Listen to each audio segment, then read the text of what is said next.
Welcome into the Autzen Audibles podcast. Matt Prehm, Erik Skopil, and Jared Mack here on the show. Welcome to your Wednesday edition, or whatever day it is that when you listen to this. Oregon has wrapped up its 9th spring practice of fall camp.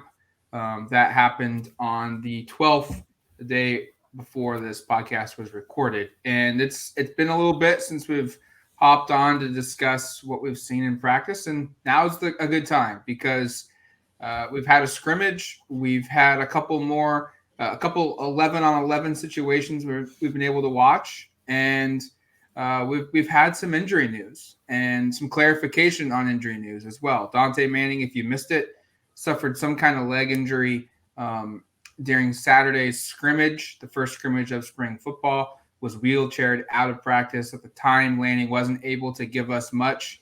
Understandably so, he just come off the football field. But now, after having a couple of days, it seems to be I don't want to know if it's best case scenario, but it doesn't sound like it's nearly as bad as you would think when a guy gets wheeled out of practice.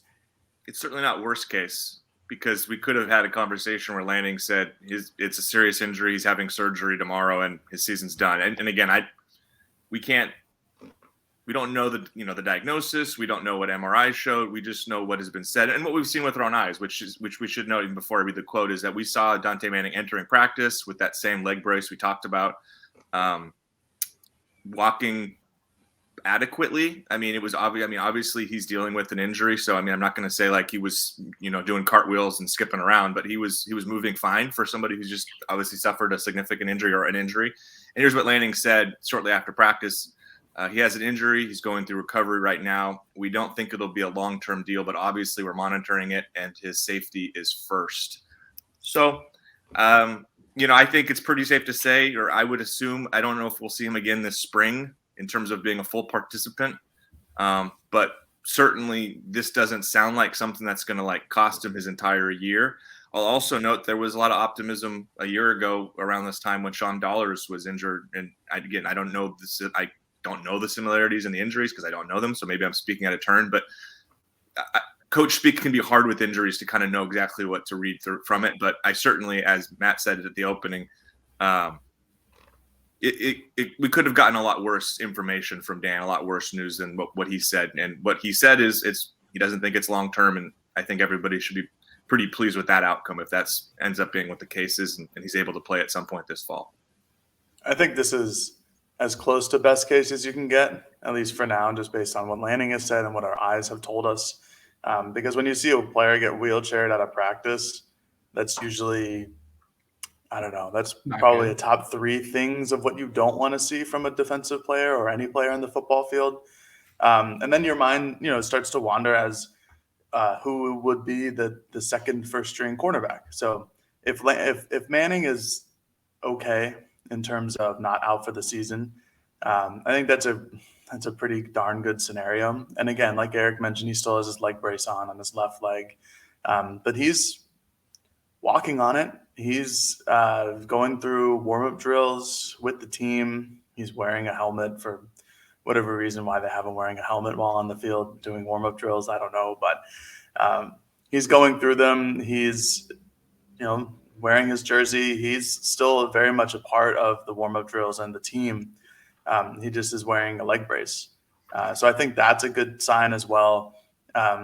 We did see him hot-footed between the Marcus Mariota Sports Performance Center and the Mahovsky Center in the rain to try to get out of there. So I think that was another good sign, is that he was, able-bodied to, jog-ish with a leg brace on him. So that's a positive development. And for Lanning, we're probably not going to get much out of him for any of the injury talk, including what we got out of Justin Flo.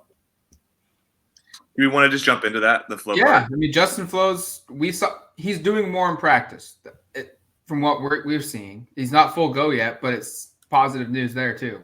Yeah, I mean, he's still in trainers and clearly not doing a whole lot. But what we did see on Tuesday, which was encouraging, was the last individual drill we watched. He was simulating kind of a running back's role in what was a shadow drill. So it was obviously not full contact, but he was getting in and out of cuts, which is something I don't think you would do if you're months and months away from returning from a broken foot. So I thought that was pretty encouraging. And Lanning, by the way, and again, we've seen very little from Justin Flo in practice actually doing things. This was like the first time I'd seen him actually seemingly be kind of a participant in a drill. And again, it's not like he was playing linebacker. He was basically being kind of almost a scout team guy in terms of how they were utilizing him.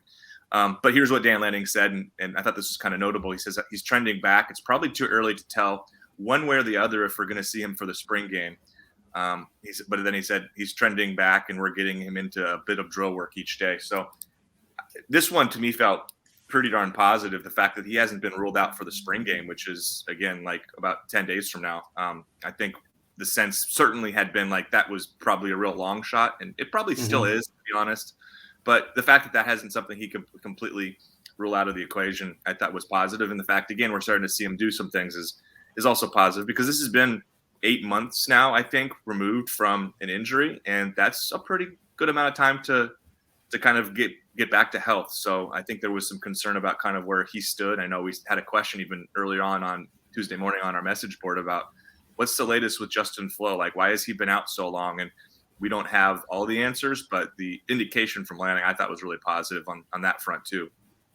It seemed as positive as it's going to be from Lanning. I don't anticipate to see Justin Flo or Dante Manning in the spring game, or Popo Amavai or Keon Ware-Hudson or Brandon Dorless. I don't anticipate to see any of them, and I don't think that's a bad thing. It has been a while for Justin Flo in terms of an injury perspective on being able to rehab and come back to 100%.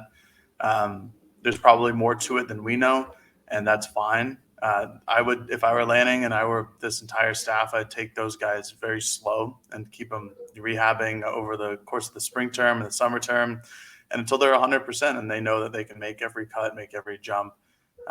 It's just not worth it in terms of like getting these guys back to get them in the spring game so that the people who come to watch can see them.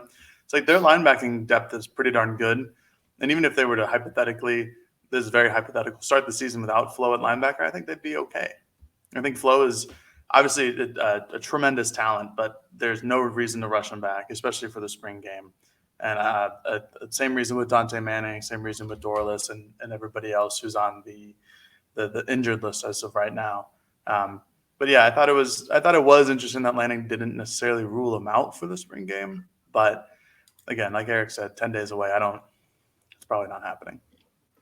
I'm with Jared. I don't think either plays, and I don't think there's a need for either of them to play in this game. We know what Flo can do. It's literally just, can you get healthy? And I felt like Manning kind of came on strong last year where, yes, it'd be awesome to have him out there learning the system, but it's not worth the risk of further injury, in my opinion. But nonetheless, we've also got some discussion and some insight into depth charts. I think most notably, we'll have you guys run through what we've seen the last couple of days, most recently on Tuesday. But first, before we dive into just the full group, quarterbacks.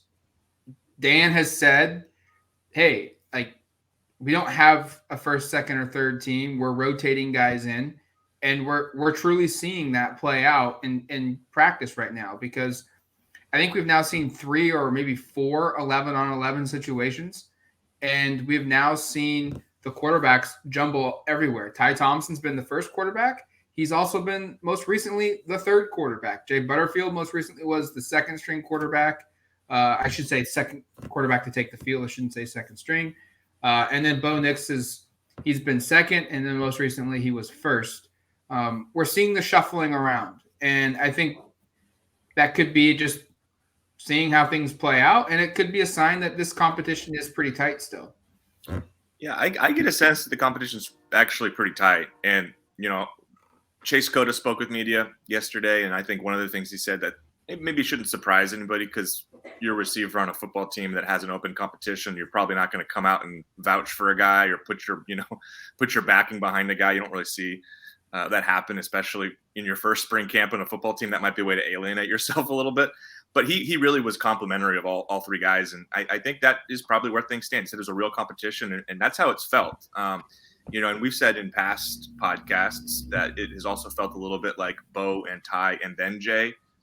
I think, Tuesday, again, don't want to read too much into it, but giving it a shot with the second team is an indication that he's deservedly needs to be discussed in this conversation. Yeah. Probably a little bit more than we've given him credit for. I think it was notable. I think the last 2 times Bo has resumed kind of that first team role. I also think it's notable. This is just a slight aside here that we're seeing a little bit more fastball, which is the name of this drill where they do go 11-11. And I think that's because we're seeing more competition periods in practice. The first couple of weeks, the first couple of practices, I think you're seeing a lot of install. And now you've kind of gotten, this is another thing Lanning said was you've now got most of it in. He said there's not a whole lot more they're putting in right now this spring. And so I think you're seeing them kind of go, okay, now you know what the playbook is, a lot of it. Let's see how you execute it. And we should note there were some up and down moments on Tuesday. Dan Lanning had to stop drills with both the second team and third team offense because it wasn't going cleanly. There was a high snap, there was a false start. These are mistakes that have bit, but frankly, Oregon in the past recently in terms of pre-snap issues. And Lanning's pretty clear on we're not letting that become an issue. I'm not going to say that the previous staff didn't stop practice to do that because I think it was Byron Cardwell who told you, Matt, the previous staff did that. That's just how coaching works. But I was impressed with just kind of how quickly they reset and went, okay, the tight end jumped. Let's redo this drill. Oh, the snap wasn't great. Let's redo this. Let's get another play in. So that kind of stood out as well. Running through now just kind of the depth chart stuff. And actually, I should say, Nix had a really nice pass to Byron Cardwell, who, by the way, was lining up out wide. It wasn't out of the backfield. And Cardwell was defended by Darren Barkins, who, as Jared will let us know later, or I'm stealing your thunder here, Jared. Sorry to do it. That's who replaced Dante Manning with the first team defense, or the first group on the field on defense at corner. Thought that was a nice throw, as Jared will probably attest, being the defensive guy, probably was. Maybe it was an offensive pass interference. Darren Barkins was thrown. There was a little bit of a push by Byron, but the officials did not, in typical Pac-12 fashion, no flag was thrown, which is actually probably atypical considering every contact usually is usually on the defense. Yeah, but it's a little different. I digress. But Byron was with the first group, as I just kind of shared there. Weren't a whole lot of other, honestly, kind of 11-on-11 positive notes. It doesn't mean it was terrible. I think Troy Franklin caught a pass, and I don't really remember too many other completed passes throughout the rest of it. Franklin joined Dante Thornton and Terrence Ferguson and Sevin McGee, working with Cardwell and Nix with that first group that was on the field. The offensive line has been pretty solidified now that Alex Forsyth is back. And I think we should note that the last time we watched fastball, it was not in pads. And Forsyth is kind of working his way back. Seems to be pretty close to 100%, or at least capable of taking full part in pads. I thought that was pretty notable. But left to right, it was Jones, Bass, Forsyth, Walk, and Big Sala. I think that's kind of, if I was writing a depth chart right now, a prediction for fall, I think that's where I'd land. It seems like that's kind of the unit they like. And I've always sort of seen Stephen Jones as being somebody who could be a prototypical left tackle with his size and athleticism. And TJ Bass was great there a year ago, but even TJ told, I think it was you, Jared, that he kind of is more comfortable at left guard. Yeah. So he's kind of got to fit there. Second group with Butterfield, Whittington in the backfield with him. Coda, Crocker, Hudson are the receivers. Webb was at tight end. Notably, Jackson Powers Johnson. This is the first time we've seen him, I think, take part in 11-11 on offense. He was the second group center. And you had Big Faye Ope Lalu at one of the tackle spots, Dawson Jaramello at the other, Marcus Harper and Charlie Pickard were your guards. The third team was not a lot of scholarship guys. I'll just share that. Isaiah Brevard, Josh Delgado, Justice Lowe were the receivers. And Tyler Nanning and Levon Llewellyn, who are both walk-ons, were the joined Ty Thompson, I guess, as the tight end and the running back with that group. So there's kind of a rundown on the offense. I don't think, like, as I said, there weren't a ton of big, explosive plays like we saw in the previous one where Sean Dollars got free for a long pass, and I think Troy Franklin and Chris Hudson had some nice plays. This was a little bit sloppier, frankly, as I said earlier, in terms of execution, and I don't think we saw a ton. We also have to know that they do a bunch of stuff that's a lot more exciting once we're not in there, and I'm sure there were a lot more highlights, and you can probably go read Rob Mosley's practice report to get a better indication of what might have happened during those periods. Yeah, it's probably a lot more fun to be in there for the full 2 hours or whatever it is. But quick on the quarterback thing, definitely feels like a real competition. Not saying it hasn't in years past, but yeah, I'm saying it hasn't in years past. We'll just do that.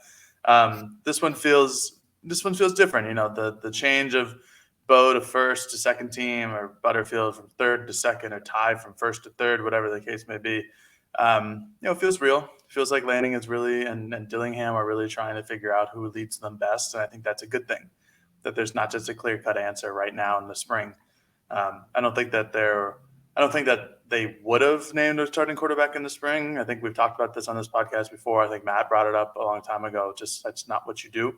And it's not what you do. So we'll see in that, and hopefully we get maybe a few more fastball segments before the scrimmage. But until the spring game, we'll I don't know. We'll hope to see somebody kind of take a step up, I guess. But I don't know. Well, I don't really anticipate that happening. But what I do anticipate happening is the reading of the first group, second, and third group that were on the field for defense this time around.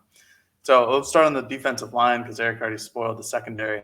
Trevin Mai, Sam Taimani, Suavapodi, and Braden Swinson were on the defensive line for the first group on the field. This is the first or second time I think I've seen Swinson on the field for this fastball section, which is a good thing. But again, I will remind everybody, as I have before, there are plenty of players who do not take part in this drill, and that is for whatever reason that they do not. They could be injured. They could not be. It could be a group setting, whatever the case may be. If you're not hearing a person's name that you think could be starting, there's a chance that they just didn't participate.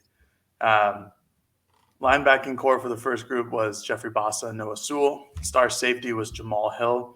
The deep safeties were Tricos Bridges and Brian Addison, which seem to be the first group safeties. Steve Stevens still seems to be recovering from his injury last year, not taking participation in these drills. Cornerbacks, Christian Gonzalez and, as Erik mentioned, Darren Barkins for the injured Dante Manning.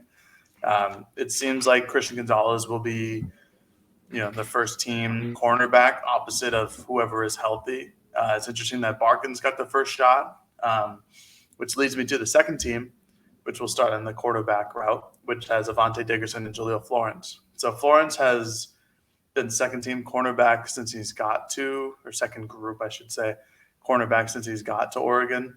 That may or may not change. Obviously, Oregon still has a couple more cornerbacks coming in this in the early enrollees, regular scheduled enrollees, I should say. But still notable that Jaleel is there. On the defensive line for the second group, we have Jake Shipley, Keanu Williams, Marcel Fossey, and Jabril McNeil as an outside linebacker. The first time we've seen him line up at all during any of these fastball 11-on-11 portions. Linebackers, Jackson LeDuc and Keith Brown. Star safety of Bennett Williams, and Donovan Dalton and J.J. Greenfield were your safeties, which is the first time that unit has been put together on second team. And if you didn't know, Donovan Dalton is a University of Hawaii transfer. He's 6'4", 200 pounds. He is quite a large-bodied safety. Certainly looks physically the part of a player of Oregon's caliber. This is the first time we've seen him in the second group. Like the offense, the third team was mostly walk-ons, but Jonah Miller was out there. Harrison Taggart and Michael Roth were out there as well. That's about it in terms of and Anthony Jones, excuse me. Didn't see the 5. But, yeah, that's basically the third team. But, again, there are plenty of players who could have participated but didn't for whatever reason that may be. And I expect that first-team defensive line, like if I were doing a fall projection, I would expect that to look much, much, much different than what it does look like now. All right, we're going to take a quick break. When we come back, we've had some opportunities to talk with a couple coaches, a couple players, and we'll discuss the biggest takeaways from all of that coming up next here on the Odds and Audibles podcast. All right, welcome back to the Odds and Audibles podcast. One thing, we spoke on Tuesday with a lot of guys. Running backs coach Carlos Locklyn, obviously Dan Lanning, receiver Chase Cota, running back Byron Cardwell, kicker Camden Lewis, and then safety Bennett Williams. And let's start with Locklyn. I think, Erik, you mentioned it in our Slack channel after interviews were done and you were transcribing, just impressive stuff that he said. And I think Oregon fans will, when they hear him talk or when they watch his press conference videos or what have you, I think it'll be hard for them to not want to get fired up and want to run, through a wall or something. Like, this guy bleeds passion, and not just a really cool story, how he got into coaching, why he is coaching, and just the relationship he has with his players. Yeah, and we should note, you can go watch on the site. We have both video and then I transcribed it. So you can, if you prefer to read, you can read. I know sometimes we get the criticism that they want more transcription of things, and that's available as well. I audibly said to myself, man, I love this, like 4 times while transcribing it, because it's just as Matt said, the passion is so clear. It's so genuine. Some of the things he talked about were just what a unique entrance into coaching. I mean, he refers to himself as the walk-on coach. And I think some listening, maybe more than a couple, are familiar with some of this, but I'll give kind of the Reader's Digest shortened version of this. It's a guy who, had an opportunity in the NFL, hurt his knee, ended up playing some arena football, got out of football for a while, got into law enforcement, and just kind of loved being around football. And so he was a volunteer high school coach in Memphis, Tennessee, while also being he said he was a correctional officer. He was a police officer. At one point, he was in SWAT. I mean, he did a bunch of different, he did government detail, he said. I mean, he had a bunch of different law enforcement jobs he did for, I think, sounds like 6 to 8 years for a while down in Memphis, and ultimately decided he loved coaching and basically just walked over to the University of Memphis and said, this is why he's the walk-on coach, just walked in and said, hey, I want to do this. And some of the running backs that he helped develop, again, not as the official running backs coach, include, I think there's 5 NFL guys at Memphis that he worked with over a 3-year period. Antonio Gibson being probably the most, notable one. Tony Pollard being another. There's a bunch, and then there's a video actually that was pretty cool with he and Dan Lanning and Locklyn talking to all those guys from, I think that was maybe February or January. But this guy had a bunch of success there and was able to basically parlay that into a full-time job, not as a running backs coach, but as a director of high school operations, first at Memphis and then at Florida State, and then a running backs job at Western Kentucky. He comes to Oregon with 1 year of being a collegiate assistant coach, and his path and how much he cares for his players and his desire to be the best at what he does, all that stuff really came across. And I think I'll leave some of that just to the video and going and read the podcast, because I don't think I can do it justice. Just kind of his, I guess, personality is just worth kind of witnessing, in terms of this is a guy who, he kept saying, I just want to pour into my players. It's all about the players. It's not about what it's not always about football. It's about building connections. And I think I can't do that justice, but what I will say that really stood out was towards the end, he talked about kind of how he was trying to build relationships with the previous great Oregon running backs, and, notably the running backs coach, Gary Campbell, who was Oregon's running backs coach for almost 25 years, mid 80s to mid 2010s, or I guess 30 years. Sorry. Gosh, I did my math wrong. I forgot it was that long. Yeah. I mean, it's 33 years, I think, for Campbell. And that's something that's pretty cool to hear, especially somebody who's been around Oregon for a while, who understands Campbell's value and the relationships he built and the running backs that came and played for him. This was somebody who was really pivotal to Oregon's success for a really long time, and to use him as a resource and to understand and to be savvy enough to understand that, not that other coaches maybe don't, but to seek that out, I think really stood out.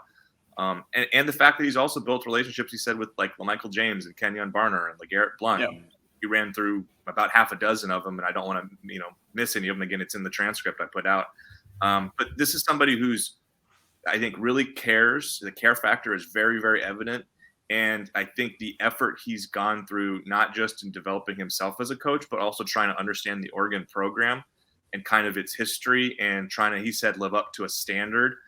You just kind of again, I was nodding and kind of going, man, this is awesome throughout just the transcription process. And I think a lot of Oregon fans who've, listened to the video or I guess watched the video, listened to the audio, or read the transcript, kind of think have come away feeling similar. So if you haven't, I would recommend taking kind of a quick peek at that, because it's a pretty cool story. And I think his approach will be one that I think will hopefully maximize the position group, which has always been a strength at Oregon, but certainly could use maybe a little extra juice now with some younger guys and the turning of the guard from the Travis Dye, CJ Verdell years to now Byron Cardwell, Sean Dollars, Noah Whittington, Jordan James, and whoever else is with this group going forward.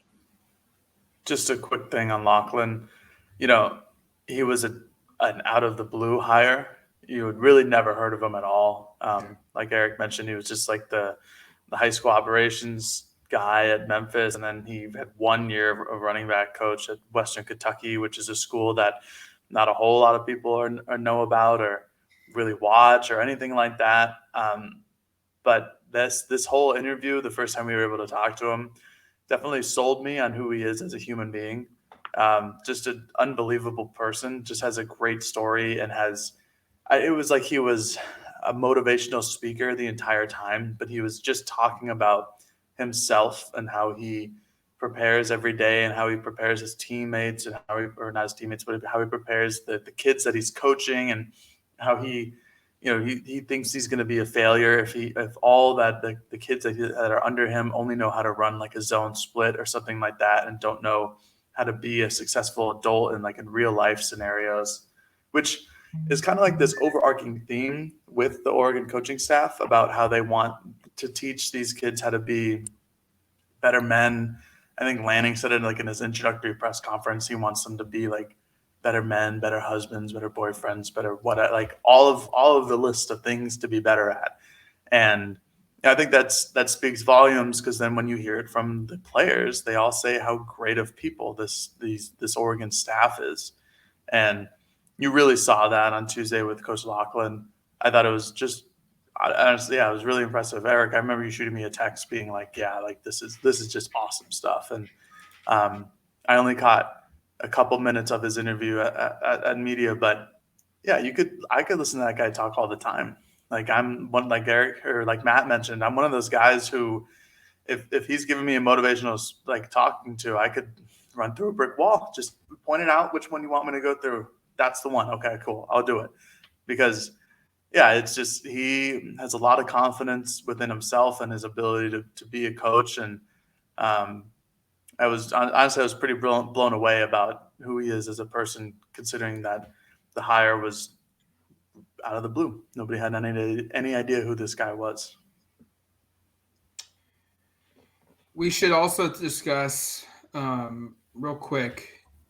Camden Lewis was speaking, and I think, look, kickers are people too, and Camden Lewis is probably one of the coolest dudes on the team. I think when you talk to him, the conversation with him started with golf and ended with some very insightful thoughts on just how Dan Lanning is changing the special teams focus at Oregon. I mean, I think all three of us have said at different points in spring practice, like, man, they work a ton on special teams, well, at least the part where we're in there.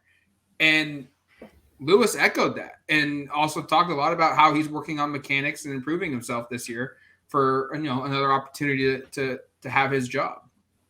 He is really insightful. And again, can't recommend enough going and watching him talk about place kicking. And I know that's maybe boring for some who they just don't really care enough, and they just want to see him hit extra points and kick the ball into the end zone. But frankly, he's just fun to talk to and has got interesting perspectives and a pretty good sense of humor. I always enjoy chatting with Camden about kicking stuff. I think a couple things that stood out, just like the differences from how they construct practice. Jared's laughing because I don't know. I'm just laughing at the way you enjoyed talking to Camden about kicking stuff. The way you said it was very funny. Okay, I'll take it. I mean, because I geek out over some of the special funny, teams man. stuff. You're the special teams geek out of the three of us. No doubt. It's fun to kind of get, and not that I even necessarily. I mean, there's probably stuff that's so far above my understanding. I was so intrigued with last year with him talking about Karsten's long snapping and sort of the the pace of that and how that impacts the whole operation and everything. Like, I find that stuff to be really fascinating. But I mean, I think the thing that stood out most, probably just off the top, was, as Matt said, kind of a centralized focus on special teams and the way that they're constructing and including special teams in competition drills. Like, it sounds like the previous staff had basically, a set period of time where you kicked field goals, and it was, you're going to kick a 40-yard. I don't know the distance, he didn't say, but you're going to kick this distance, you're going to kick that distance. And what Camden said is that, and also Camden said that they would only kick maybe 3 times per practice in those kind of settings. Camden was saying that the current setup is like they'll be doing a 2-minute drill or a 3rd and long drill, and and it's actual football. It's okay. Well, the offense couldn't pick up this first down on 3rd and long. Now you're kicking a 38-yard field goal, or it's a 2-minute drill. We got it to the 12-yard line. I guess you're kicking a close to a 30-yard field goal or whatever. It is based upon situational stuff, which keeps them on their toes, where you can't just prepare for a 40-yard field goal on the left hash, or a 36-yard field goal on the right hash, or whatever you have. It's dependent upon the situation, and he was really, I think, complimentary of that, because it continues even in the off season, months from actual game environment. It feels like a real game situation, and I thought, again, I'm not here to be reductive of the previous staff. This just sounds more fun for if you're a specialist. And we watch kickers and all those long, the long snappers and the punters at practice. They're kind of standing around doing not a lot at times. So the fact that they get to be kind of engaged and feel like they're a part of something at some point, it's like, I'm kind of like rooting for the specialist to kind of, you could kind of sense Camden was just kind of enjoying the fact that he felt like he was involved a little bit more, maybe. There's a bunch more. I just transcribed them. I have a story up on the site, but I guess just Cam's priority this offseason is working on, and I think this will hopefully make Oregon fans happy, and it'll make Oregon fans more happy if he succeeds, but it is working on kickoffs and hitting the ball into the end zone and the consistency there, because he was not great last year. I think he was 8th or 9th in the Pac-12 in kickoff rate, touchback rate. And he also noted, and I have these stats pulled up here, but at Penn State last year, Joe Lorg, who's the new special teams coordinator, also coaches, I think, the Nickels. Penn State was 5th last year in kickoff coverage, and I think they were 8th in punt return coverage. He's been an excellent special teams coach, and that's been consistently he's their top 10 at Penn State in previous stops. He's one of the best special teams coach in the country. And what Camden said was, part of that has been that Joe Lorg is really good at identifying and developing kickers and punters that will put the ball in opportune situations, because a big part of the job is, if you can kick the ball, as he said, 5 seconds in the air and have it land in the end zone, it's probably pretty unlikely you get a return. And if you do get a return, your coverage guys are down there. And so his focus right now is trying to improve that, because I think Oregon was, again, near the bottom of the conference in kickoff coverage last year. I know, again, Cam was low on touchback percentage, but there was also just collectively they weren't very good at defending kicks. In fact, let me see really quick where Oregon finished nationally in kickoff last year. They were 103rd, which is not ideal. Good. Yeah, real good. Yeah, 130 teams, so they were back quarter of the country in that stat. If he can kick the ball more consistently, that's going to really help on special teams. So there's more, and I'm going to have a story up on the site, probably breaking down things that maybe some folks aren't as interested in, but I'll enjoy writing it, and some select folks will enjoy reading it, I hope. I'll enjoy reading it. We always love the specialist days. I think we get our good Australian friend Tom Snee coming up soon. But yeah, it was good to hear. It was good to listen to Camden talk. Like Erik said, he's somebody who's really interesting to talk to on the football team, which is strange, because a lot of people just are like, he's the kicker. He's there to kick footballs. And yes, he is there to kick footballs, but he is clearly trying to get better. We saw after his freshman and sophomore campaigns where there were a lot of question marks about Oregon's kicking. And that's when they had Henry Cattleman he walked on and took his spot at one point, and he redeemed himself in this past season. But working on kickoffs is going to be extremely important for Oregon. I think that was always a worrisome thing when they just couldn't get a touchback almost ever until the Alamo Bowl, where Will Hutchinson came in and took over for kickoff duties, which could be a thing this year, but it's nice to see that Camden is trying to prevent that from happening. It's just, those issues were always prevalent under Mario Cristobal. And we've talked about this before, like Matt started this all with the attention to detail on the specialist drills or special team drills at the beginning of practice is nice to see. And I'm sure that the previous regime worked on special teams and worked on kick coverage and all that, and we didn't get to see it during media when the practice was outside of the media timeline. But I wasn't necessarily surprised to hear that Camden Lewis took 3 field goal attempts like per practice. Like that is, I would expect it to be 3 times a week. They never gave him an opportunity to really try and make a field goal. And maybe that was the confidence from the staff. Maybe it wasn't, but if Oregon were inside the 40-yard line, they'd go for it on a 4th and 4, 4th and 3. If they were outside the 40-yard line, they'd just punt it. There's so few opportunities for there to be a field goal attempt. And then we saw in, the first and second matchup against Utah, the atrocious kick coverage and punt blocking and kick blocking and all that go on. And Utah's a very, very, very well-coached team. And it wasn't surprising then, and it's not surprising to look back on it with hindsight and be like, yeah, this is probably a result of not practicing a special teams unit that often. I've talked about it a lot on this podcast, how excited I am to see what the special teams unit looks like, because we're seeing so much of it, and it because of Joe Lorig and his attention to detail at Penn State, now coming over to Oregon, who seemingly hasn't had a lot of attention to detail on special teams. So I'm excited to see it. I'm excited to hear from Tom. I was excited to hear from Camden, and Erik, I'm excited to read the article. I'm going to be one of those 7 people who are excited to read this. Love me some Cam Lewis.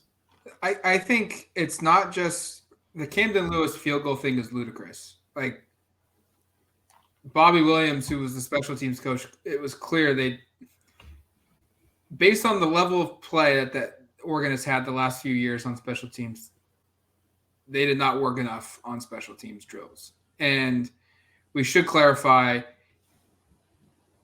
Cam and the rest of the kickers, they kick throughout practice. Okay, like that happened with Cristobal. We've seen that with that staff. We've seen it now with Lanning. Like they're off most times when the team is outside, they're inside kicking. When the team is inside, they're outside kicking in the rain, which sounds awful. But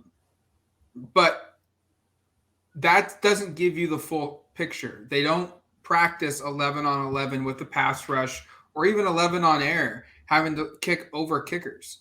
And that's where Lewis brought up the fact that they only got 3 kicks a practice in a game situation type atmosphere. And so I liked hearing how Lanning is changing, that aspect of things at practice. But then Bennett Williams, I asked, when Lewis said that, I decided when Bennett Williams spoke, I'd ask him about it, because he's a guy that's on special teams, and his eyes lit up that they are doing a lot more work on special teams, not just kicking, but everywhere. And Jared and Erik brought that up of, we see more stuff in practice right now. And it could be just the way practice is structured for when we're in there, but we see way more stuff.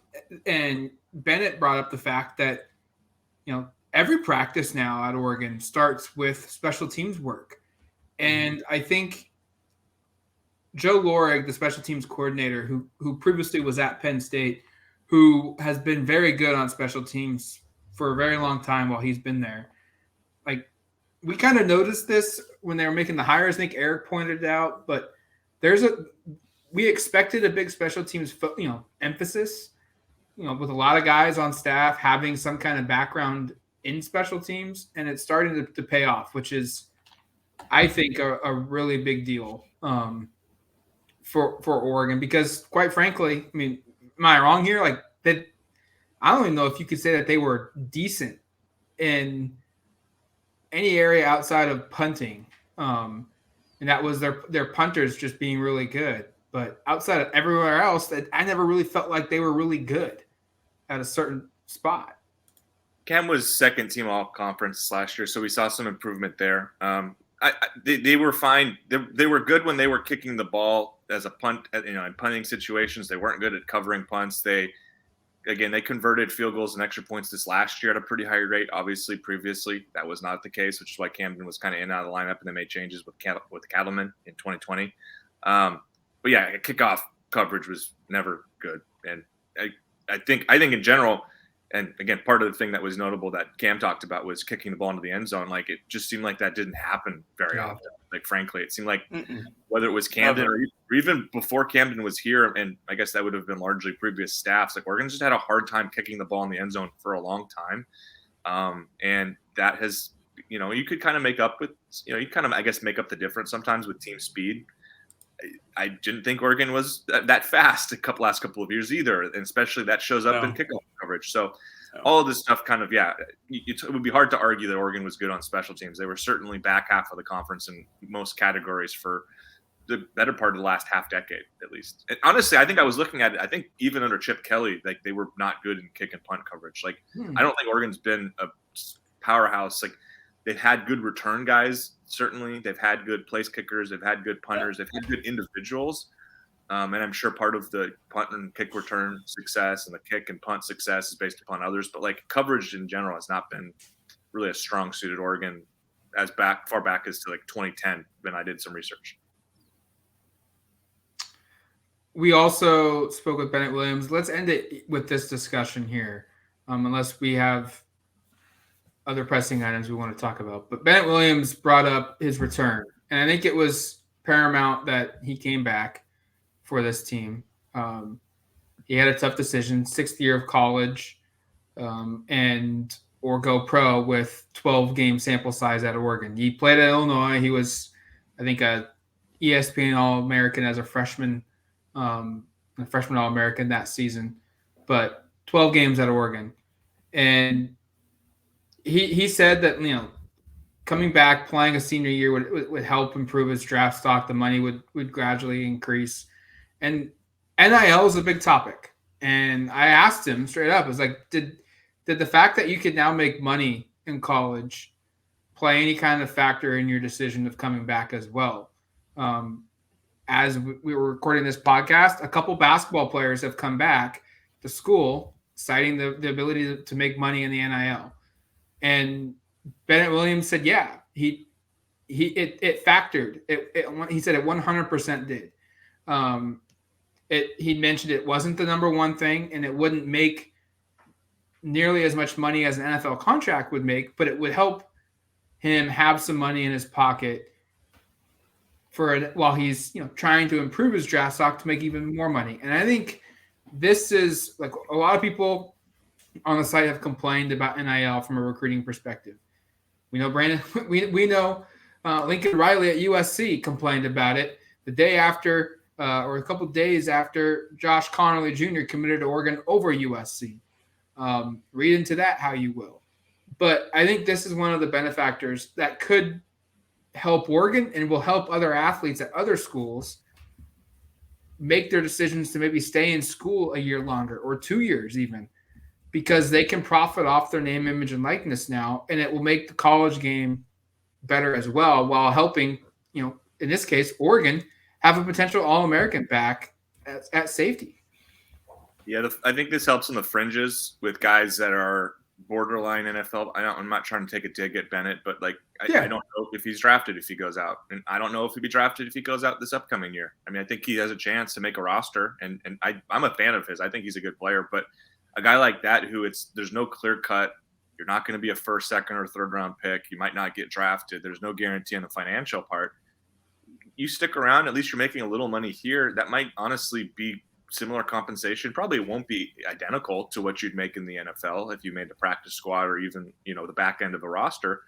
But it's something, and it's something that tied you over to maybe have the improvement in your final year, in Bennett's case, a 6th year in college, to maybe have the necessary strides to go out and then further your draft stock. And maybe he does rise and become a guy who is able to sign a multi-million-dollar contract here. I don't know. I mean, we'll see how the year goes, but that has to at least now fit into the calculus, the equation of the decision making, which for a long time was not the case. And these guys on the fringes so frequently would leave, and it would be sometimes confusing because oftentimes it was guys where you'd go, is he really going to get drafted? Like, why is he going? Wouldn't he be better off coming back to college? And obviously these decisions aren't purely about money. Like, these decisions are, as Matt said, the decision to come back to Oregon isn't all about the NIL deal. The decision to go to the NFL isn't always all about the financial implications. It plays a role, clearly. But now that if you have the alternative of, hey, you can go take a shot on yourself and play in the NFL, and maybe you don't make anything and you end up having to go find another career path, or you can play in a smaller league, or you can come back to a school that can maybe develop you and make at least some money during that time period. That has to be attractive, at least part of the decision-making process. And clearly, as Matt said, Oregon fans have been pretty critical of NIL and Oregon's involvement using it without kind of maybe knowing the full picture. And I will say, we don't know the entire picture. We don't have the entire idea of what all of this stuff is and how all of it's played out and the decisions it's impacted, because frankly, it's not probably our position to just go ask everybody, hey, how much money are you making on NIL, especially if they're not going to like volunteer that information. You know, just like you wouldn't ask anybody on the street, hey, how much money are you making in your job? Like, it would be weird for us to even go around right now and be like, hey, let's talk about what our yearly salaries are. Like, it's just kind of socially that's kind of frowned upon.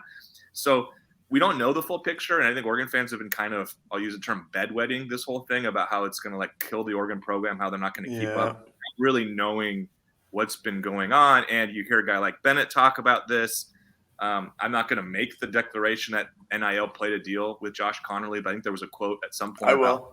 I would. Factor. I'm just saying, I don't know for a fact, like, right. Here's the money he was handed, but like, right. But like, clearly Oregon just landed a 5-star recruit who had offers from everywhere. And we know 5 stars make money in these situations. And Oregon seemingly played ball, or seemingly had an NIL offer, or at least a situation in place that was attractive. I think Oregon fans have been really concerned about this. I'll use the term again, bedwetting the whole thing.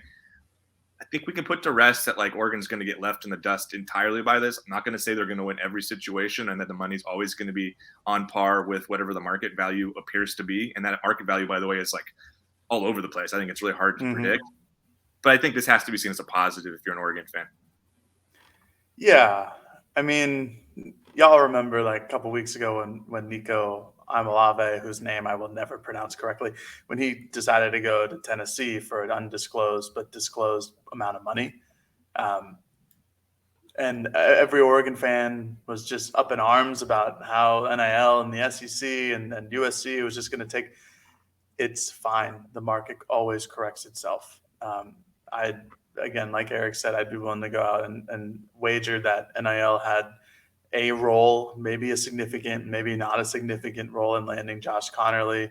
I talked to Peyton Woodyard the other day, a 5-star safety in the class of 2024, and he mentioned that NIL was discussed in his visit to Oregon, that they showed off that they could help a lot of things, and that they could provide him with a lot of opportunities, just like what Bennett Williams said, where there's probably no better place to go than Oregon for NIL.